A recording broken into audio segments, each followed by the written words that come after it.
कैसे रे नाती? या हाँ बाबा। ते कैसे कपड़ा लत्तल काचा था चार? हमर बहू कहाँ चल दे हैं? ए बाबा वाला तो 5-6 दिन हो गए गाँव चल देगा, तबे तो सभी कपड़ा लत्ता एकदम ही धोत हूँ। सबो कपड़ा लत्तल काचा था, तब बहू के लुगरा पोल खाल थोड़ी काचा था जी। नहीं काचा था बाबा, ये तो मोरे जीन्स रहेगा। ये तो जीन्स है और टी शर्ट है। हाँ ठीक है। और तोर बहू नहीं तेगर सिटी काचा था, नहीं तो मैं हूँ लिखा जानथस तो। ले चल ठीक है बाबा, है ना? प्यास लागी नितेश, थोगन पानी पिया दे एक गिलास। या 2 कदम रेंगे नहीं सौता प्यास गिसगा। वो दे दुहिच मेरे तोर घर है, जा पी ले भाई। मुला अब्बा जोर से प्यास लगन नितेश, मैं एक गिलास पानी पूरता नहीं हो रही। मतलब तो पानी पी बेच तगा ले चलता।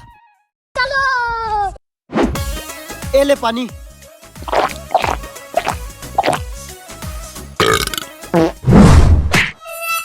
दही कन्हे टूट गए।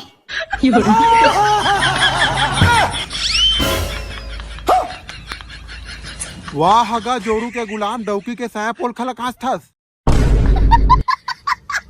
और बहू हा गांव चल देखे के लिए बारी मार थस। ते इसने करबे के नहीं सोचे रहूं मैं। वाह, और तेह कैसे परंदी डॉक्टर दे के गोड़ हाथ चपक चपक के मालिश करते रहे। कोनो झल मत अबे बेटा, तोर मोर दूध भात है।